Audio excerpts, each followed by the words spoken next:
Hallelujah, hallelujah. I-feel natin ang presensya natin, Diyos. Hallelujah. Glory, hallelujah. Palakpakan natin ating Diyos na buhay. Hallelujah, hallelujah. Father God, maraming salamat, O Diyos, muli at sa gift of life, Panginoon, na naroon ang kalakasan, naroon yung pag-aalab, naroon yung kasiglahan namin na gumising at naunahin ang iyong kingdom, Panginoon, ang iyong presensya, ang iyong fresh revelation, Panginoon, at kami po ay nagagalak, O Diyos, na pumarito, Panginoon, na makinig ulit sa iyong mga salita, Panginoon. Maraming salamat, O Diyos, sa mga bawat puso na siyang inuuna ang iyong gawain, Panginoon. Inuuna ang iyong kariyan, Panginoon. Hallelujah. At I pray, Panginoon, na ako yung gagamitin mo, O Diyos, na i-anoint mo ko, Panginoon. Ibuhos mo sa akin, O Diyos, yung protection, Panginoon, na maayos, na ma-spread yung salita, Panginoon. At ikaw yung manguna, ikaw ang mag-manifest, Panginoon. Ikaw ang tutugon sa anumang mga kapatiran, Panginoon, na siyang naghahayag ng salita, O Diyos. At itago mo po ko, Panginoon, sa iyong talikuran at hindi yung kahinaan ko, Panginoon, ang makikita, kundi ikaw lamang, O Diyos, ang siyang maghahayag ang kabanalan sa iyong salita, Panginoon. At tawa, i-bless mo po ang mga kapatiran na patuloy na nagsusubaybay, Panginoon, sa online, O Diyos. Nawa, maging komportable sila, Panginoon, kami dito sa on-site at sa mga kapatiran, Panginoon, na merong dinaramdam, nakasakitan, nanglulupaypay, nanglalamig sa iyong piling, Panginoon. Naway sa pagkakataon na ito, Diyos, na makinig sa iyong salita, Panginoon, ay nawa, mas maunawaan nila at mamotivate sila, Panginoon, na yung kasiglahan, O Diyos, yung kagandahan mong loob na layunin sa bawat isa ay sumasa kanila, Panginoon. Maraming salamat sa mga leaders, O God, at sa pribilehiyo, Panginoon, na tatayo ulit at maghayag ng salita, Panginoon. Maraming salamat. All the glory and honor belongs to you, O Jesus Christ, we pray. Amen. Hallelujah. So, nawa ang lahat ay talagang in this week na mas pinatatagan natin ating buhay Kristiyano. Amen? At maraming salamat din sa mga kapatiran dyan, maging sa replay na nanonood nito. Kapatid, hindi ka nagkakamali na makinig sa salita ng Diyos at sa online na to. So, nireveal po sa akin ating Panginoon, ang kanyang scripture. In the book of James, chapter 1, verses 22 hanggang 25. So it says in Scripture, "But be ye doers of the word and not hearers only, deceiving your own self. For if any be a hearer of the word and not a doer, he is like unto a man beholding his natural face in the glass." 24, "For the beholdeth himself and goeth his way, and straightway forgotteth what manners of man he was. But whose look into the perfect law of liberty, and continued therein, he being not a forgetful hearer, but a doer of the work, this man shall be blessed in his deed." So sa Tagalog, huwag lang kayong maging tagapakinig ng salita ng Diyos, kundi sundin ninyo ang sinasabi nito.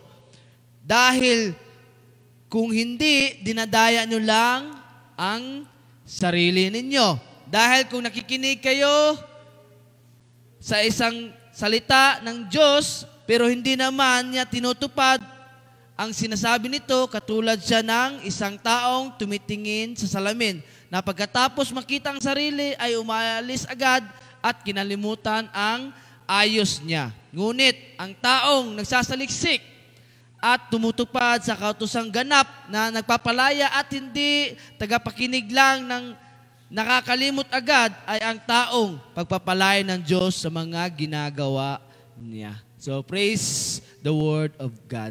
So, nawa, diyan pa lamang, meron na tayong maiintindihan. Merong mga saklaw sa buhay natin na hindi porket meron ka nang naririnig ay wala na tayong gagawin. So, ang title of message, be the walking Bible. So, ano ba ito yung walking Bible? Ito ba yung naglalakad na Biblia o libro? So, isang matalinghaga sa atin. Siyempre, ang best character, best example natin si Jesus Christ. No? Pag nagbabasa tayo ng Biblia, mayroong mga sinasabi metaphor. Amen? Yung mga matilinghaga, yung kung minsan hindi natin maintindihan, but malalim. No? Malalim yung gustong ipaiwatig na ating Panginoon. Amen? So, Be the Walking Bible, no, sinasaad dito na yung tipong nagbibigay ng magandang ehemplo, gabay sa atin, amen? O isang palatandaan na bago ang lahat, yung mga naririnig mo, siyempre, meron kang ginagawa. O yun ang gagawin mo kasi yun ang naririnig mo. So, merong gap, no? May puwang between knowing and doing. Kasi sabi nga kanina, di ba?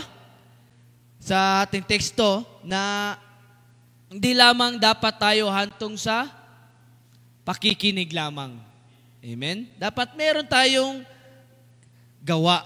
So, ano yung gap between knowing and doing? Ano yung kaibahan ng may naririnig, no? Merong alam kaysa yung ginagawa. Amen? So, bigyan ko kayo ng maliit na example. So, parang ganito. Amen? Bago matututo ang isang tao, di ba? Merong taong nagtuturo sa kanya. Or, sabihin natin, may libro. Amen? Nababasahin. Kasi doon nakasaad, ano yung gagawin mo? Amen? Doon lalabas yung, sabihin natin, exam. Di ba? So now, pag binasa mo yun, no? Siyempre may inspire ka. Di ba? May inspire ka, nakakatulong sa buong linggo mo. And makikita mo lang sa sarili mo na ginagawa mo na yung ano yung nababasa mo, di ba? Tama ho ba? Amen? But it's something, sabihin natin, nagbabago ka. Nagbabago ka.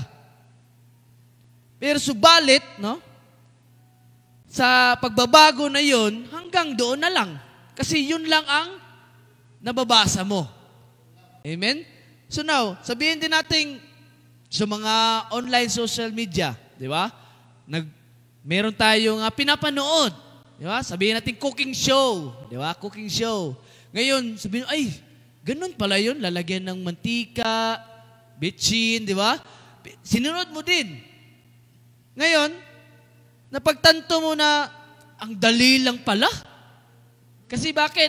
Sinusunod mo kung ano yung nababasa at naririnig mo. So, inaakibat dito, no? Yung dapat, pag tayo ay nakikinig, no? Meron tayong nalaman, ginagawa natin. So, ito po yung kasabihan. No? Ito yung gustong ipahiwatig sa atin ni Lolo James, no? Lolo James, no? Na dapat, no? Yung mga nasasakupan na ating Panginoon, pag nakarinig na ng salita ng Diyos, maging, no? Iba nating kapwa, dapat habang lumalakad tayo, ikaw yung nagbibigay ng impormasyon, amen, sa mga tao at ginagawa mo rin. Kaya sinasabi sa title, Walking Bible. Tayo po yun. Amen? So, there's a significant, no, gap between knowing and doing. So, merong makabuluhan. Kung ano yung kaalaman, no, nakikinig natin at sa ginagawa na natin. Amen? So, we can have a library full of knowledge. No? Makukuha natin agad yung mga karunungan na yan sa isang libro. But, no, a life that looks nothing what we read, yung tipong, nabasa nga natin. Amen? Alam natin na pinapapala tayo ng Diyos. Alam ng Diyos na patatawarin ka bagkus hindi mo ginawa yung sinabi niya na, gagawa ka ng mabuti. Amen? I-acknowledge mo siya na siya ang Diyos. Manalangin ka. So, nagiging useless ang pagiging, no, Kristiyano o sabihin natin sa realidad na kung wala kang Diyos, yung mga ginagawa mo sa buhay, kung hindi naman nakakaayon sa mga ginagawa mo, wala rin. Di ba? So, ito yung challenge sa atin, no? Ni Brother James. No? In-address niya dun sa kanyang nasasakupan. Amen? Kasi alam natin, isa sa mga disipulo si James. Amen? Tagasunod ng ating Panginoong Jesucristo. Hindi lamang nag-concern siya kung ano ba, no?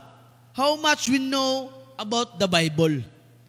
O sa salita ng Diyos. O yung tinuturo sa kanya na ating Panginoong Jesucristo. Bagkus, he concerned with how much we live what the Bible teach us. Kung ano yung tinuturo sa ating Panginoong Jesucristo nung siya pa, no? Ang lumalakad na info, lumalakad na Biblia.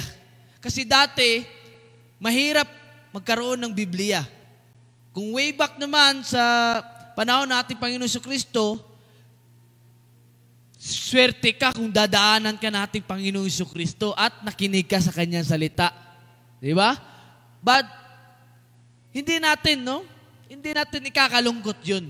Kasi bakit? Ngayon na henerasyon, no? Sobrang high-tech na. Di ba? Meron na tayong mga technology na pwede na lang i-download yung Bible apps. Amen? At ang nakaganda pa doon, no?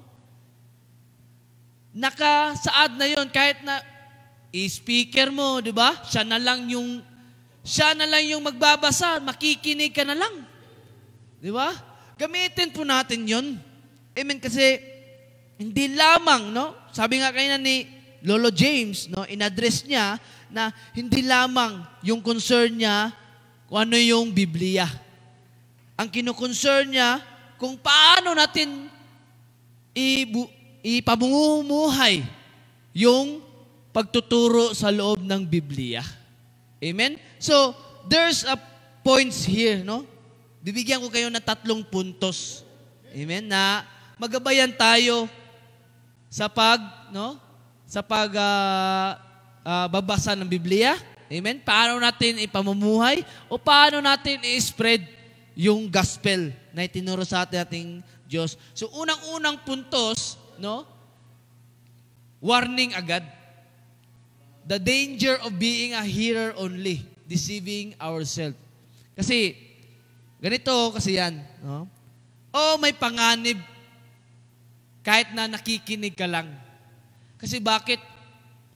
Nung naimbitahan ka ng ating Panginoong Jesucristo at umupo ka dyan, naging hearer ka na, di ba? Naging tagapakinig ka na. Amen? But, Coach, bakit sabi dito, deceiving ourselves, no? May pagluloko pa rin sa sarili natin. Na nagsisimba naman ako, Coach. Di ba? Nakikinig naman ako. Oo. Tumpak ka doon. Bagkus, meron pang nilalaad sa ating Panginoon na hindi lamang hantong sa nakikinig ka lang. Sinabi niya, no, sa first verse, but ye doers of the word and not hearers only, deceiving your own self. Kasi bakit? Pag nakikinig ka sa ating Diyos at alam mo na tama pala yung tinuturo, bakit hindi mo gagawin? Amen? Kasi sa yung pakikinig ka lamang, no? Para tayong nag-aaral sa eskwelahan, di ba? Nakikinig tayo sa ating teacher. Because in the long run, merong mga exam. Meron talagang gagawin. Meron kang isusulat. Meron kang action. Amen? James uses a very strong word here, deceiving. No? Pinapaalalahanan niya yung kanyang mga nasasakupan. Sabi niya na we are fooling ourselves if we think that simply listening to a sermon or nag-attend tayo ng Bible study or nagre-reading tayo at sinasabi natin na enough na to. Yun yung lection sa akin, lesson learned, at wala na tayong gagawin. Kasi bakit? Doon nasasabi ni Lolo James na dinadaya mo lang yung sarili mo. Wala kang pagkakaiba, yung example natin, nagsisimba ka every weekend, Sunday or Friday sa Middle East. Paglalabas mo ng simbahan, back to normal ulit. Di ba? Dapat, dala-dala din natin. Yun yung gustong ipapaywating sa atin ni James. Kasi bakit? Nung kakasimula din niya, no, na mag-follow sa ating Panginoon Jesucristo, ano bang ginawa ng ating Panginoon? Siyempre, ginawa niya yung kanyang sinabi. I-spread ang gospel, tumayo sa harapan ng mga Pariseo, di ba? So, ganun din ang ginawa ni James. Di ba? Kung nababasa natin sa Biblia, kanya pong in-spread ang salita ng Diyos. Hindi lamang siya nakinig, hindi lamang siya nag-follow. Bagkus ginawa niya. Kasi siya din nagsabi, di ba? Pag hindi mo ginawa, ano yung napaparinggan mo, dinadaya mo yung sarili. Kaya, alam na natin sa mga, sabihin natin, iba nating kapatiran, na sabihin natin, 19 kupong-kupong pa sila naging Kristiyano. Bagkus hanggang ngayon, taga-upo pa rin ng upuan, taga-butas. So, mahirap naman yon. Nagiging, sabihin natin, bonsai, no? Hindi nagbubunga. Di ba? Hindi tayo, kahit na hindi man tayo nakahayo sa ating pamilya, sa ating bakuran. So, mahirap. So, sinasabi rito, mayroong panganib na, sa mga tao na hanto na lamang sa pakikinig. So, continue natin sa 23. For if any be a hearer of the word and not a doer, he is like unto a man beholding his natural face in glass. So, sa madaling salita, no, na parang ang tayo daw, no, tayo, kung nakikinig lamang tayo at hindi natin ginagawa, ay isa lamang pagsasalamin natin sa ating sarili na tinitignan at alis na lamang kahit alam natin na merong pagkakamali. Merong, sabihin natin, madumi sa mukha natin. Continue natin. For he beholdeth himself and got his way, and straightway forgotten what manner of a man he was. Ngayon, nakwi-question tayo, no? Kung ano yung pagkakakinlanlan natin. At sabihin na, siguro, kung tayo yun, di ba? Ano ba yung sarili ko? Parang nakakalimutan ko na. So, isipin natin, no? Yung pagsasalamin natin sa ating sarili, no? Ano yung pagtingin natin sa ating sarili, no? Kung ito ba messy na o yung magulo na or smudge, yung marami na bang mancha, marami na bang sabihin natin mga pimples, di ba? Or even na sa ating pananamit, baka nakalimutan natin magplantsa. Di ba? So, dapat meron tayong ginagawa na dapat pagsaliksik sa sarili natin na we need to fix ourselves. Kasi bakit? Nag-follow na tayo sa ating Panginoon eh. Kristiyano na tayo eh. So, ibig sabihin, tayo ay pamarisan na din. Kasi alam naman natin, no? In reality, maraming tao na yung tipong kapintasan o judgment. Di ba? Pag ikaw'y nagbago na, siyempre dapat merong makikitang talagang komportable sa buhay mo. Yung kung dati mabisyo ka, ngayon nagsiservisyo na sa ating Diyos. Yung dati na sabihin natin, meron kang mga ginagawa na masasama. Meron kang ginagawa na hindi kayaya, bagkus ngayon, meron ka ng sinasabi na dinideny, hindi na ako umiinom, hindi na ako naninigarilyo. Di ba? So, nakikita agad sa appearance natin. Amen? At alam natin sa ating bawat kapwa, doon sila nagsisimulang magja-judge sa iyo. So, dapat nangungulugan na sa ating sarili pa lamang ay dapat, nagdoon na yung komportable. Kaya nga sinabi kayo na sa ating title, di ba? Be a walking Bible. Isa tayo sa, nagbibigay ng magandang impluensya. Nagbibigay ng magandang impormasyon. Amen? Kasi yun po ang nakasaad. Yun po ang sinulat sa Biblia. Yun po yung tinuro nating Panginoon Jesucristo. Amen?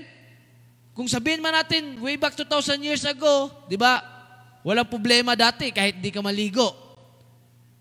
Di ba? Kasi lumalakad lang dati, talagang pawis. May amoy talaga. Bagkus ngayon, kapatid, baguhin din natin, no? The way, yung lifestyle natin. Di ba? Hindi lamang, sabihin natin, haantong na lamang yung church, ganito na lang, physical. Paano naman yung hindi makakapunta?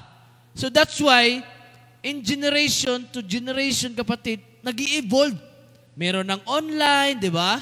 Kaya, mas lalo natin pagsikapin talaga na hindi lamang nakikinig tayo, i-spread din natin. Gawin natin yung mas nararapat pa. Gawin natin kung ano yung ating napapakinggan. Amen? Kasi, kung ano man yung, but a hearer, no? Only is like someone who looks in a mirror, sees a mess, no? Is walk away, na hindi alam kung ano yung gagawin sa sarili niya. Meron talagang ganun na attitude. Kapatid, pag ikaw ba'y nagtatanong sa ibang tao, di ba? Gusto mo yung may kasagutang maayos. Tanungin mo din yung sarili mo kung maayos ba. Kasi bakit? Nagmamanifest na sa atin ang ating Panginoong Jesucristo.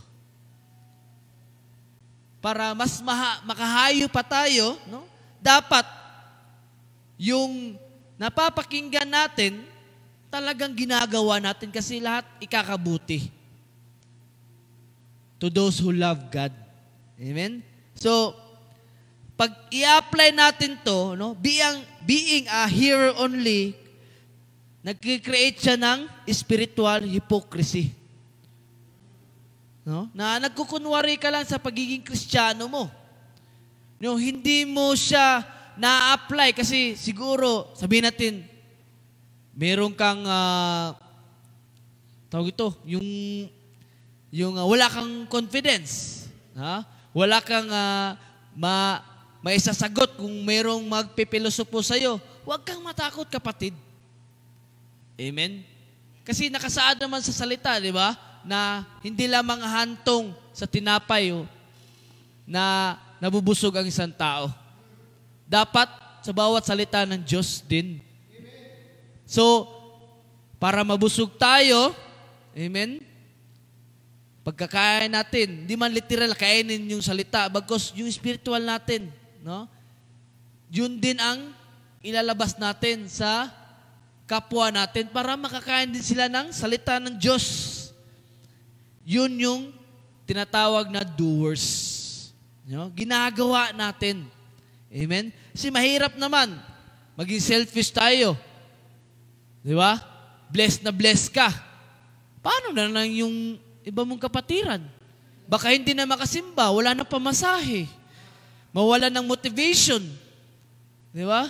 So, lagi natin tignan ano yung ikakabuti pa para sa iba. Kasi bakit? Nung hindi ka pa mabuti, di ba, tinulungan ka din ng kapwa mo. So, ibalik mo rin yung nararapat.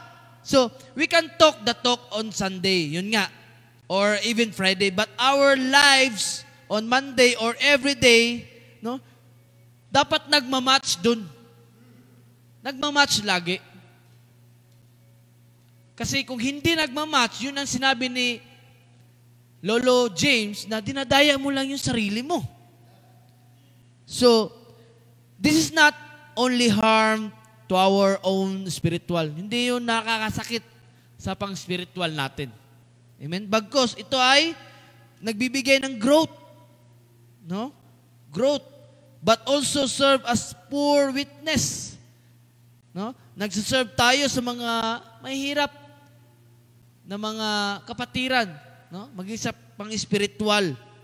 So, ito yung tinatawag ngayon na danger, panganib, kung tayo ay tagapakinig lamang.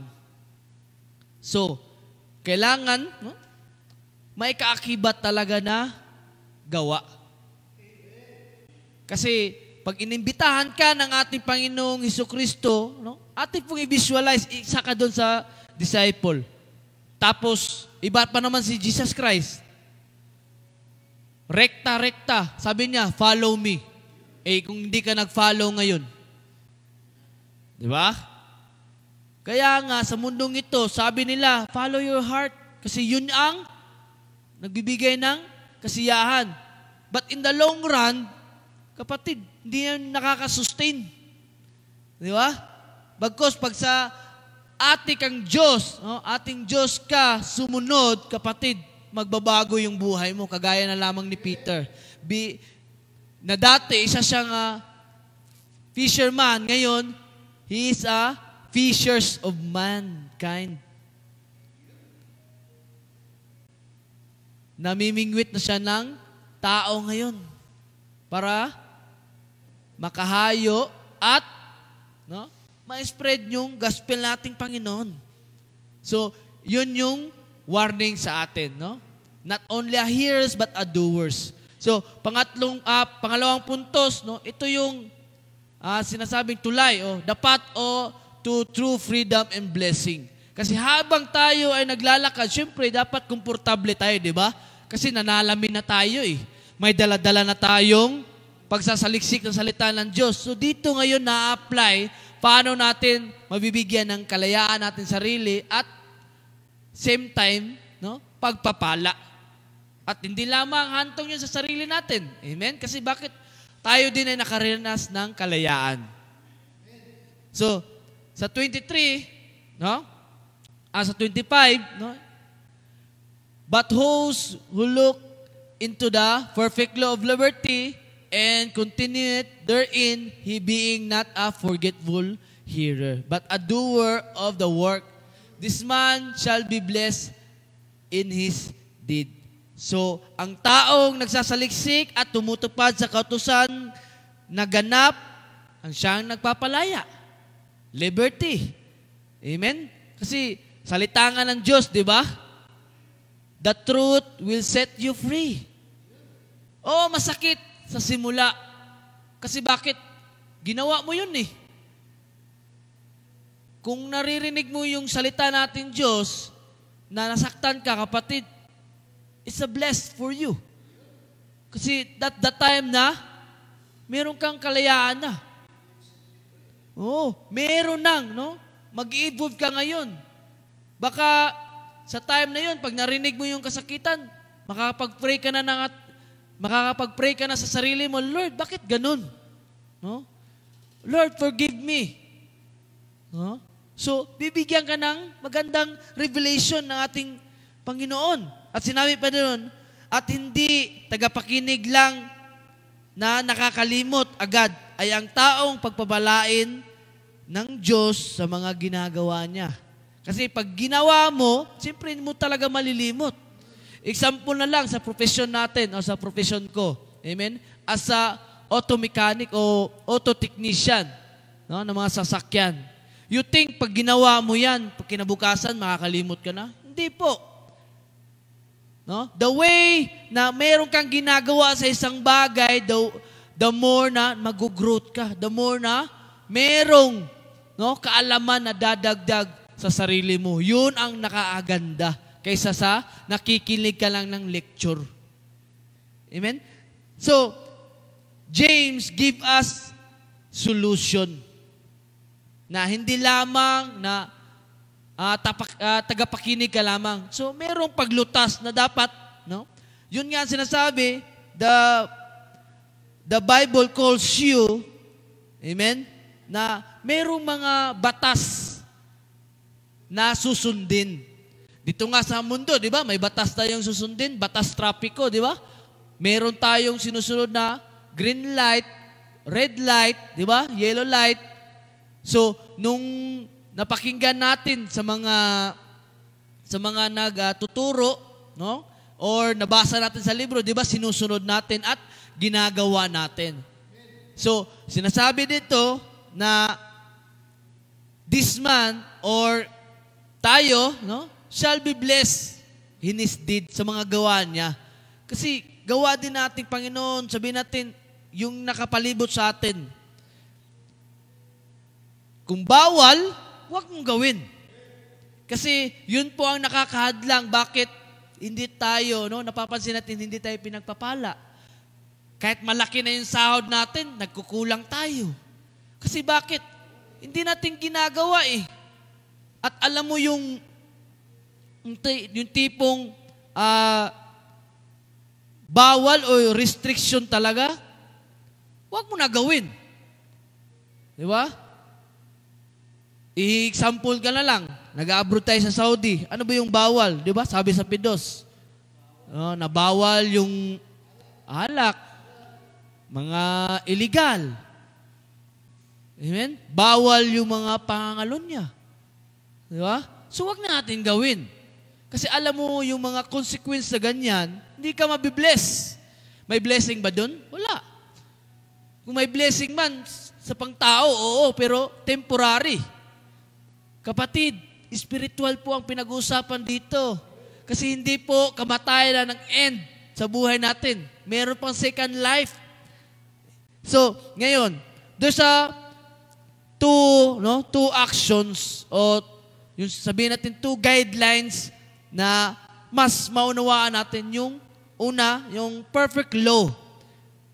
Di ba, naghahanap tayo perfect na mga batas na dyan? Di ba? So, meron akong isang alam. Yun yung law ng ating Panginoong Jesucristo. Anong law niya? Anong law niya? Ang law niya is, pakamahalin mo ang ating Diyos ng buong puso, ng buong kaluluwa. Commandment yun, di ba? Batas niya yun. At pakamahalin mo ang iyong kapwa, gaya ng pagmamahal sa iyo ng Diyos Ama. Simple. Pagmamahal. Mula sa iyong puso. Di ba? So, yun po yung isa sa nagbibigay sa atin ng batas na ikaginhawa. Kasi God's word is not flawed. No? Wala siyang depekto. It's a perfect guide for a perfect life. Ngayon, tanungin mo yung sarili mo. Di ba? Tanungin mo, ako ba'y maayos? Ako ba'y alagad ng Diyos? Sa sarili mo lang po yun, kapatid, ang iyong masasagot. Kasi bakit? Kung minsan, dapat meron tayong sinusunod. Pero sadyang tao tayo, gusto natin yung sinusunod yung naaabot nung nagsalita sa atin o nagtuturo. Di ba? Example natin sa mga businessman. Saan ka ba makikinig? Siyempre sa mga successful businessman. Di ba? So, tayo mga Kristiyano, sa ating Diyos, sa salita ng Kanyang isinulat sa Biblia. Pangalawa, yung the law of liberty. Yung batas ng kalayaan. Kasi kung minsan sa atin, marami ng pera, wala pa rin kalayaan. No? So, this is a paradox. No? Yung tipong alam natin yung kasalungat sa sarili natin. Nandoon na yung comfort, bagkus marami kang pera, merong nag-a-absorb sa'yo, baka nanakawin to, lusubin ako dito. Di ba? Ganun po. So, merong contradict sa bawat statement sa buhay natin. So, kailangan, every time na meron tayong napapakinggan, siyempre meron tayong pagsasaliksik. Kung ito ba'y naaayon, wasto, or payaman, spiritual sa ating kapwa. Kasi, pag tayo, ma-explain naman natin ng maayos kung ano yung napapakinggan natin, di ba? Kasi yun, sabi doon, yung kung napakinggan natin is bawal mga lunya, di ba? So, kung meron kang nasalamuha ng mga kapatiran na married na, so, madali lang sabihin na, bawal yan bro, bawal yan dito sa Middle East. Di ba? So, lahat ng pagkakaroon ng kalayaan, kapatid, ay nandoon na sa atin. Ikaw na lang magsasaliksik sa buhay mo kung talagang gusto mo na i-spread yun, yung kalayaan na yung tipong komportable ka. Amen? Kasi bakit? Walang hindi makakatotohanan sa ating Diyos. Because He overcome this world. Maging ang kalaban niya na si Taning, di ba? Ay, hindi nanalo yun. Bagkos, ang ating Panginoon, ano yung ginamit niya? Salita pa rin ng kanyang Ama. Salita ng ating Diyos Ama. Kaya, dapat meron tayong pagsisiyasat, no? Dapat meron na ipapaliwanag sa iba. At dapat maaari nating patunayan sa ibang tao na ito ay ikakabuti at ito yung totoo. Kaya kapatid, wag lamang tayo hantong na uupo lang dyan.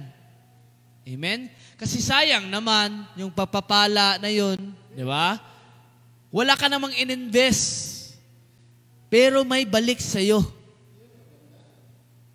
Malay mo, di ba? Meron kayo sa kapatiran. Kapatid, mahal ka nating Panginoon. Nakasaad doon sa kanyang salita na bibigyan ka ng abundant life. Hindi ka niya pababayaan. Di ba? So, pag bumalik, yon, doon na magkakaroon ng freedom sa sarili mo. Kalayaan na mayahayag yung salita sa bawat isa. Kasi bakit? Yun ay kakabuti. Yun yung mas na ikakapalaya sa atin sa kasalanan. Kasi salita ng Diyos ang ating ginagamit. So, paano natin to talagang maiwas to? So, sa pamagitan lamang ng pag-alignment natin sa ating buhay sa salita ng Diyos. Kasi doon tayo naka-base, doon tayo nag-aaral. Amen. Doon natin sinasalaysay kung ganito yung buhay ko, ano kaya yung gagawin ko. Pag sabihin natin, you are full of puno-puno ka na ng mga trials, namatayan ka, nawalan ka ng ari-arian, basahin mo yung Book of Job. Kung ano yung buhay ni Job. Kung gusto mo ng karunungan, maging wais ka, di ba? Basahin mo yung Book of Proverbs kay Solomon. Kasi nasa kanya ang lahat. Bagkus sinabi pala niya, kahit meron ka lahat, meaningless pa rin pala. Di ba? Kung gusto mo na magandang, yung gospel nating Panginoon Jesucristo, yung gusto mo mas maihayag pa ng ano yung ikakabuti, basahin mo ng Book of John, Matthew, Luke. Di ba? So, merong mga aspeto sa buhay na habang tayo lumalakad, kahit wala mang Biblia, wala mang basihan yung ibang tao, meron ka kapatid na magbibigay ng impormasyon to transform those people. Amen? So, wag po natin, wag tayong mag-rebellion sa ating Panginoon. Ni ganito, ni ganyan, di mo ako pinagpapala, Lord.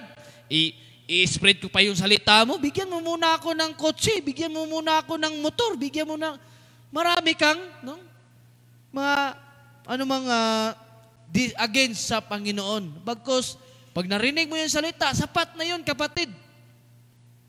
Sapat na yun kasi way back 2,000 years ago, yun lang yung ginamit ng ating Panginoon Jesucristo, yung salita, na binigay sa Kanya o pinatutupad niya sa Kanyang Ama.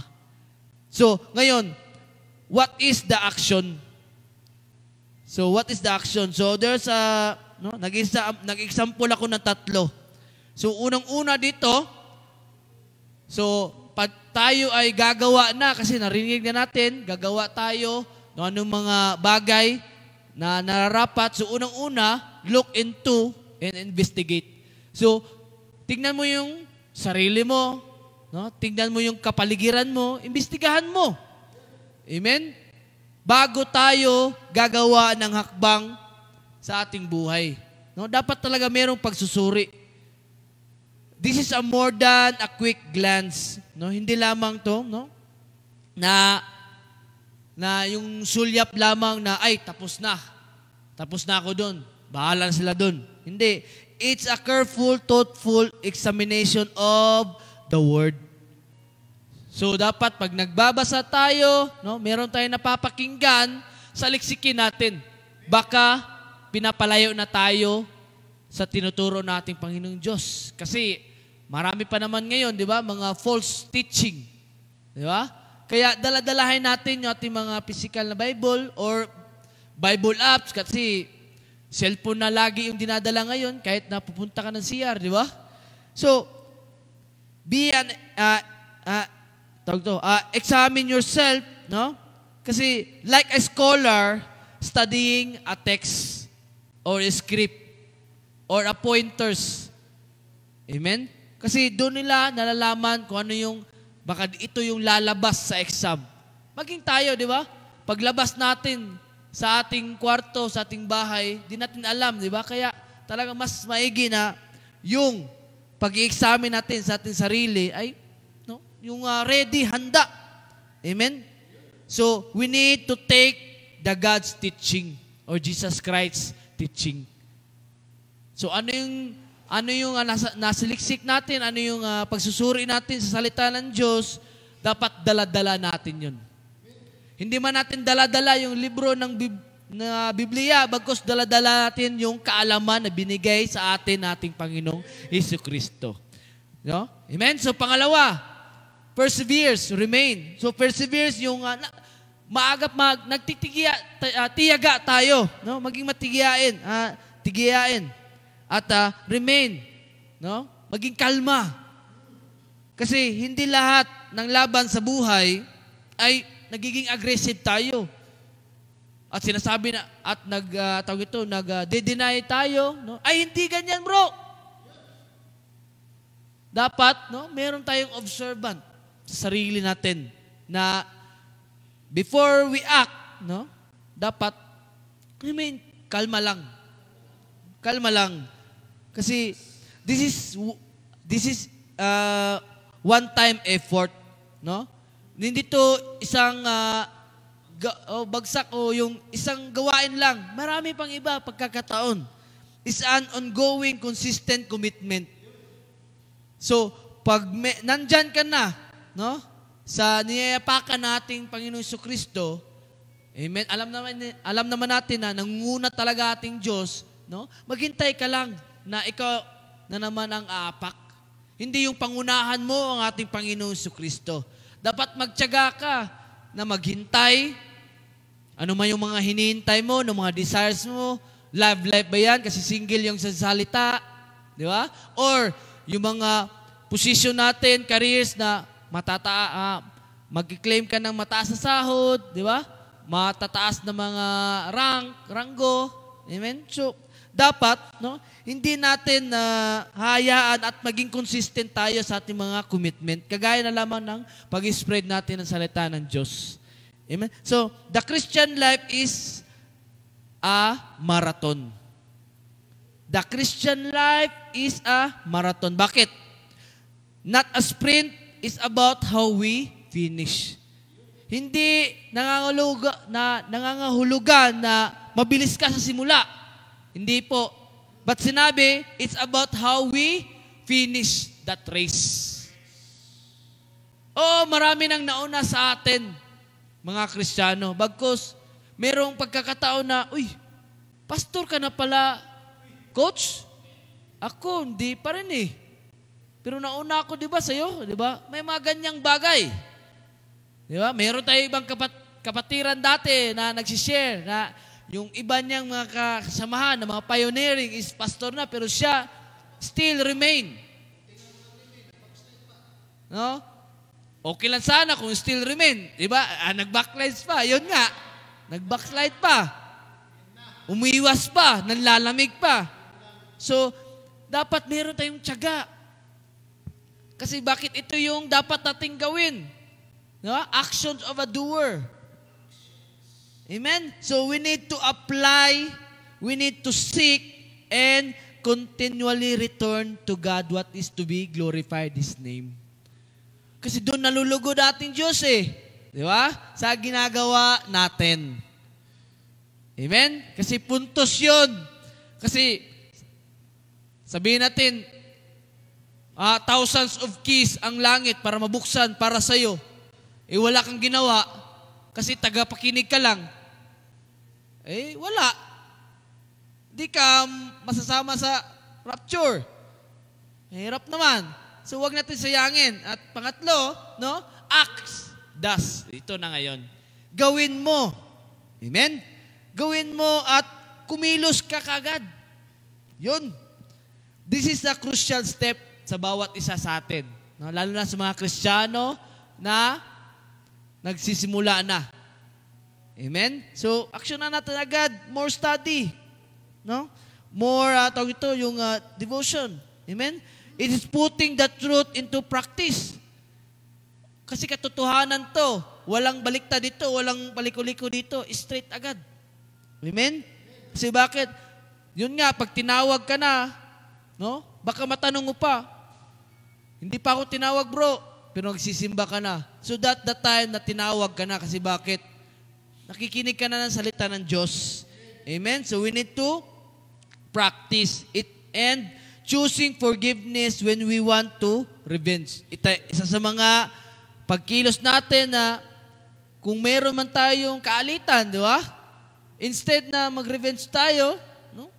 Mas maganda na mag-forgive na lang tayo. Amen? Kasi yung pagkakataon na pinagpatuloy natin na ako yung tama, ako yung ganito, di ba? So, yung tao na iyong nakakasalamuhan na ganyan o sitwasyon, no, ay mas lalong hindi na maniniwala sa'yo. Di ba? Kasi ikaw pa naman yung tinitignan niya. Amen? So we need to be humble ourselves. Amen? It is being generous with our time and money. Kaya magbalanse tayo sa ating buhay. Amen? Bigyan din natin yung mga ibang kapatiran na may kahirapan sa finances. Alam natin na, matutulungan natin yon. Amen. Naroon palagi yung panalangin. Bagkos, yung iba talaga yung physical na meron kang binigay. Amen. Kaya doon natin, doon makikita nila yung pagiging Kristiyano mo. Amen. So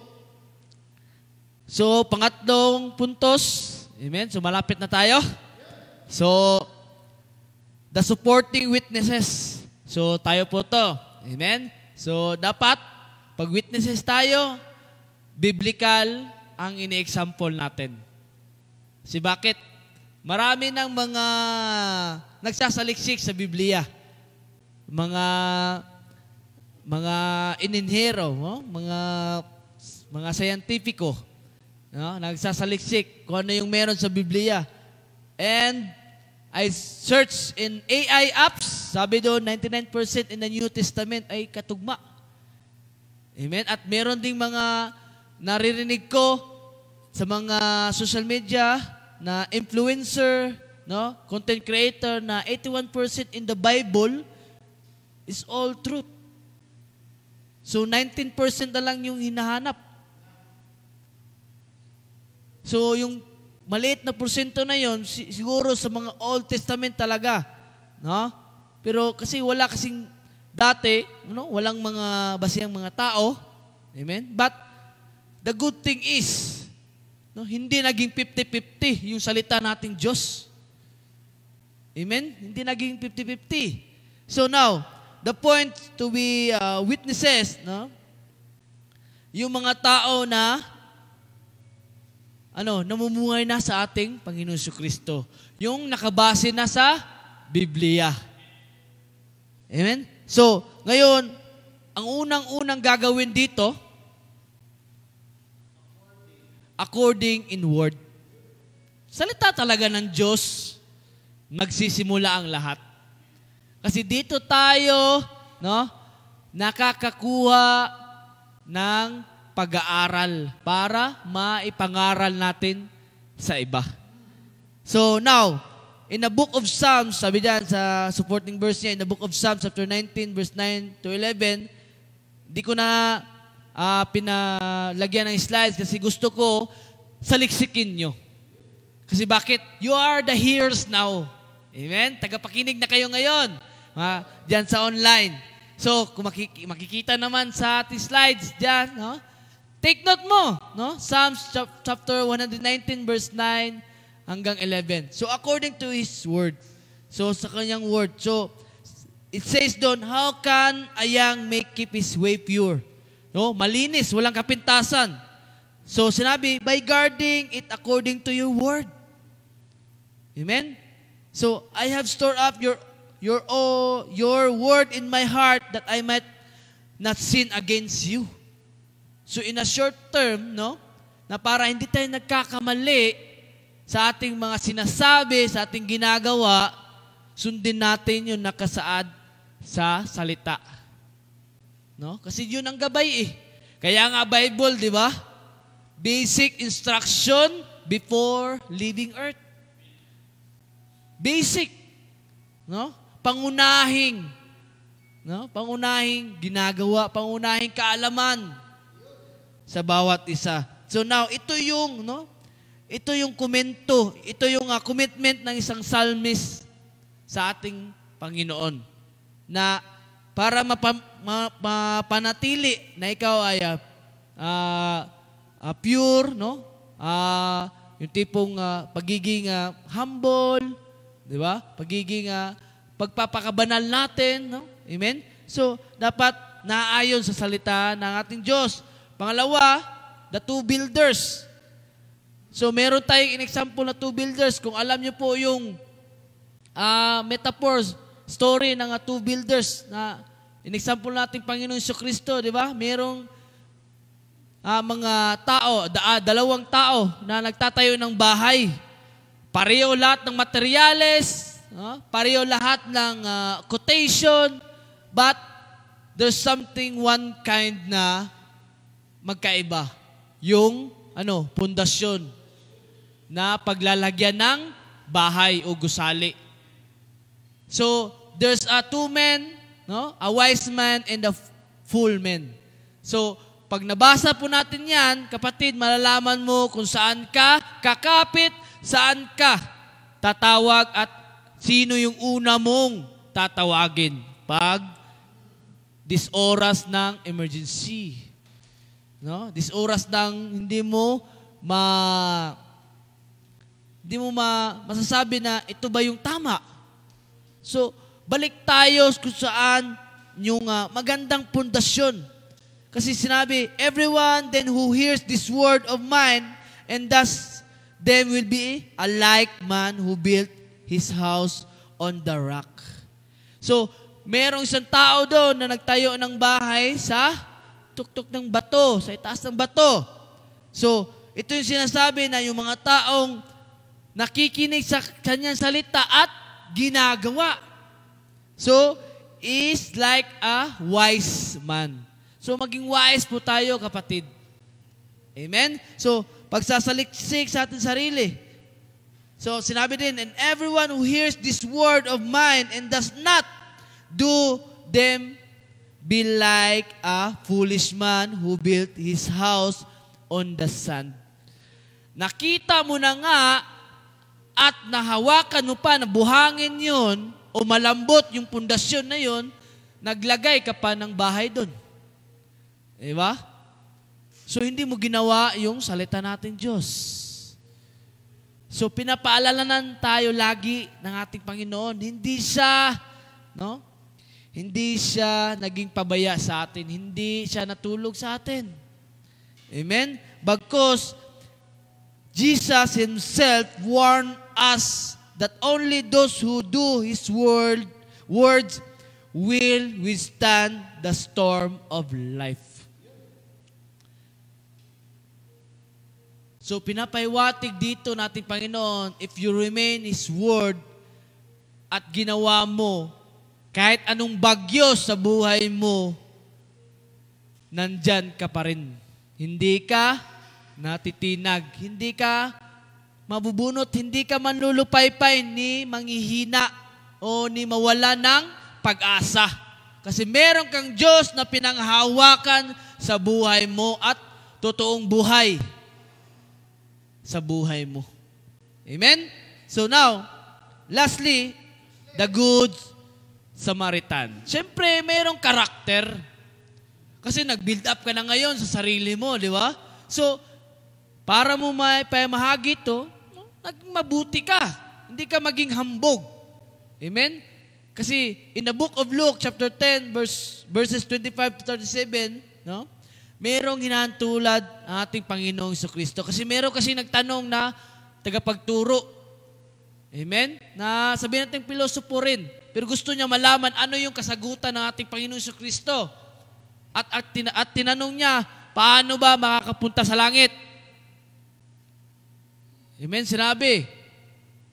So sabi natin Panginoong Jesucristo, ano ba yung nakasulat sa batas? Siyempre, sumagot yung taong yun. Kasi nagsasaliksik siya nakikinig siya sa pagtuturo. Ganun yung Pariseo dati di ba? Ganun yung mga tao dati. So sinabi niya, pakamahalin mo ang yung Diyos na yung buong puso, ng buong kaluluwa, ng buong buhay mo. At pakamahalin mo yung kapwa mo. So sabi natin, Panginoon, yun ang gawin mo. So, nagmamatter doon. No? Nagmamatter kung paano mo gagawin yung mga pagsasaliksik at pakikinig mo, yung napapakinggan mo. So this parable is a masterful teaching on putting love into action. Merong pagmamahal. Amen? Kasi hindi naman sinabi natin, Panginoon, ito yung gawin mo, mamasahe ka, no? Tulungan mo yung mga mahihirap, hindi. It's about pagmamahal, love, sa lahat ng ginagawa mo. Amen? So, now, yung taong na nakikinig, no, nagsasaliksik ng batas na yon, at sa in-example na Good Samaritan, amen, ay isang bagay o command sa atin na lahat ng ginagawa natin ay dapat merong pagmamahal. Amen? So dapat meron tayo sa sarili natin, meron tayong inuhubog na pagmamahal. Kasi meron akong nabasa rin sa Biblia na yung kung hindi meron kang mga hinanakit, meron kang ayaw sa isang tao, ay pagkakasala na pala yun. Amen? So dapat meron talaga sa buhay natin yung mahal. Hindi porket ganito yung pag-uugali niya, no? Kasi alam ko, espiritu lang ang kaaway ko dito. Mahal ko tong kapatid ko to. Amen? Kaya sinabi ko ngayon dati na huwag mo hanapin yung perpektong tao. Hanapin mo sa kanya yung ikakabuti para sa iyo o para sa inyo. Amen? Kasi bakit? Hindi pa huli ang lahat Amen? Patuloy pa rin yung challenges sa buhay natin. Kung first time mo nakinig sa salita na to, kapatid, God bless. Praise God. Kasi bakit? Ngayon pa lamang meron ka ng guidelines. Amen? Kasi ito yung conclusion natin, no? Challenge to action. Amen? So, tanong ko lang. So, where are you today? Ikaw ba'y tagapakinig, hearers only, or doers? Ikaw lamang makakasagot niyan. The blessing that James promises is not a magical reward. It is the natural consequence of a life lived in harmony with God's will. Ito yung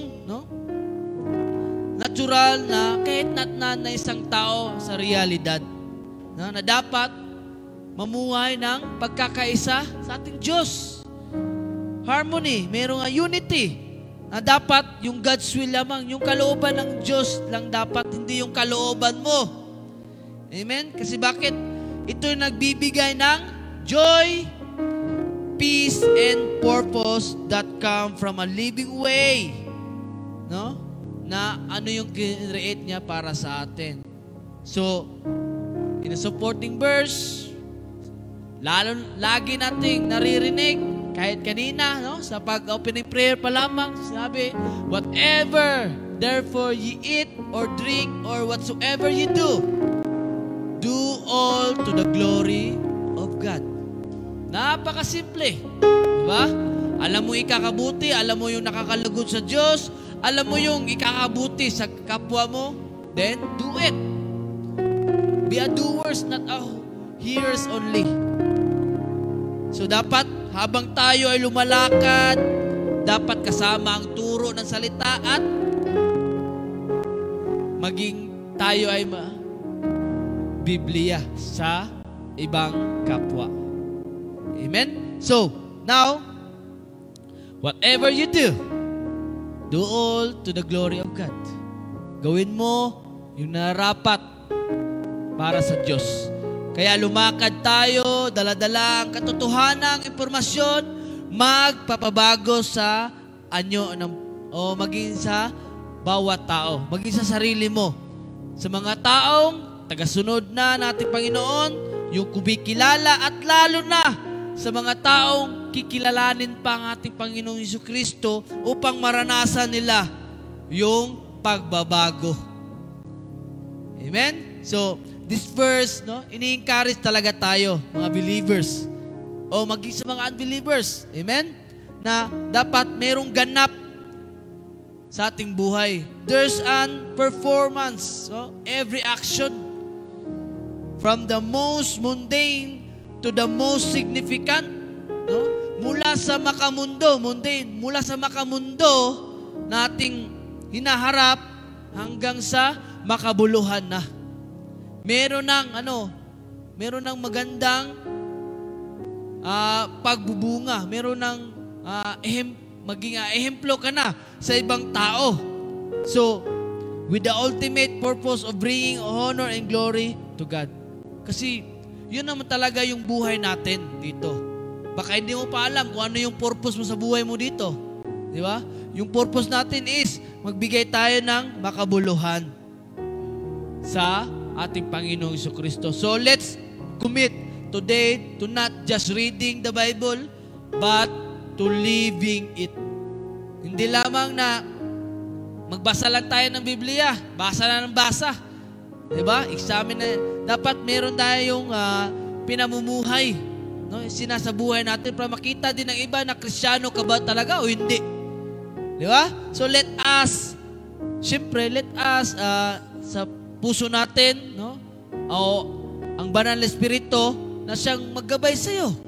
Kasi yun ang iniwan sa atin natin Panginoong Jesucristo, na maggabay sa atin, mag-convict sa atin, to transform us, no?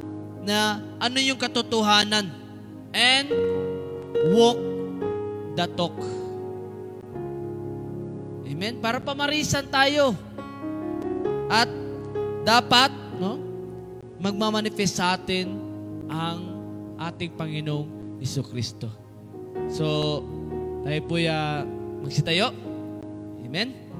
So, manalangin tayo sa ating pangwakas sa sermon na to.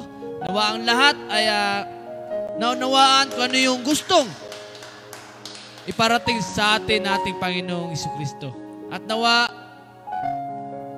pinapanalangin ko, no, na kung meron man tayo hindi naintindihan sa ating napapakinggan, ito yung time na magsaliksik tayo, suriin natin kung ano yung napapakinggan natin.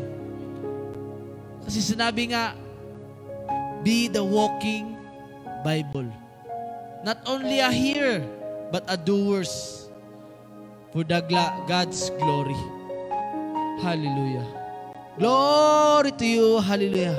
Hallelujah. Glory. Hallelujah. Aba Father, maraming salamat o Diyos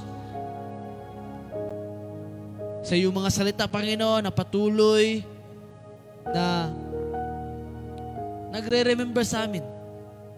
Nagbibigay ng utos, nagbibigay ng paalala sa bawat isa. Maraming salamat, Panginoon. Kundi dahil sa iniwan mo na mga salita, ay wala kami dito ngayon. Oh God, we come before you today with heart that yearn to live out your truth. Yung katotohanan lamang, Panginoon, Kaya nananatili kami sa inyo, sa iyo.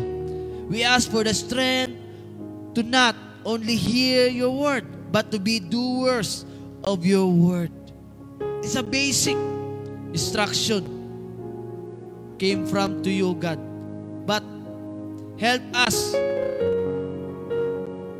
and give us a strength na makakaya namin in a daily life kung ano yung napapakinggan namin, O Diyos.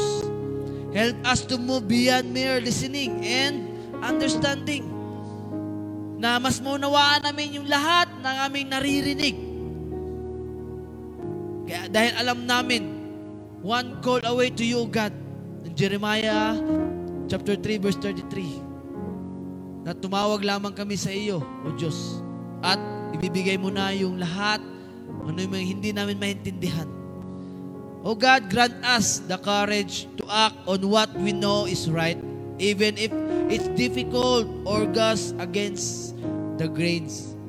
Na matanggap namin yung pagkakamali namin para lamang kami ay may tuwid, para lamang malaman namin ano yung maganda at maayos sa bawat buhay namin. And strengthen our resolve to live that reflect your love, your justice, and your grace in all that we say and do. Dahil alam namin, mahirap to, Diyos, na magbigay kami ng grasya sa aming kaaway. Mahirap magbigay ng justice sa mga nagkakasala sa amin. Bagkus, reflect your love to us, O God. Kasi ito yung nagpapalaya, ito yung batas na iniwan mo para sa amin. Napakamahalin namin ang aming Diyos. Pakamahalin ka namin, naming buong buhay, buong kaluluwa, buong puso, maging aming mga kapwa. And fill us with the power of the Holy Spirit na iniwan mo para sa amin to overcome ano mga katamaran namin, Panginoon. Ano yung fear, yung aming kinatatakutan at yung self-doubt namin, Panginoon. Na yung pag-aalinlangan namin sa pag-ahayag na yung salita na lumalakad na baka merong mga taong handa kami na bigyan ng kasamaan. Bagkus, patuloy mo kami na bigyan ng protection, O Diyos. And empower us to put our faith into action. Dahil dito nakasalalay, Panginoon, sa aming gawa kung ano man yung aming napapakinggan, kaya nananahan. Dito nagbibuild up yung faith namin, Panginoon. Kaya gusto namin na mas mabigyan namin ng action. O God, kung ano man yung mga pagkakasala namin, O Diyos, at sa mga nagkakasala din sa amin, patuloy na gamitin mo kami, Panginoon, at patuloy na pagkilos na yung banal na Espiritu upang kami po ay mag-change, ma-transform into your sa yung mga gawain, Panginoon, na alam namin banal ka, O Diyos. Yung pagpapakabanal din namin, Panginoon, patuloy sa aming lifestyle, Panginoon, and sa aming buhay. May our lives be a living testament to your kingdom, to this world, and to others. Dahil gusto mo, O Diyos, na lahat ay hindi mapupunta doon sa dagat-dagatang apoy. Dahil nakakalugod sa iyo na maraming tao, na marami kang nakakasalamuha, na marami kang nakikita na ginagawa yung iyo pong layunin, yung mga itinuro mo. Maraming salamat, O Diyos, na patuloy na nagbibigay kami ng ilaw at asin sa mundong ito. Maraming salamat na merong pag-asa habang kami po ay nabubuhay. Maraming salamat.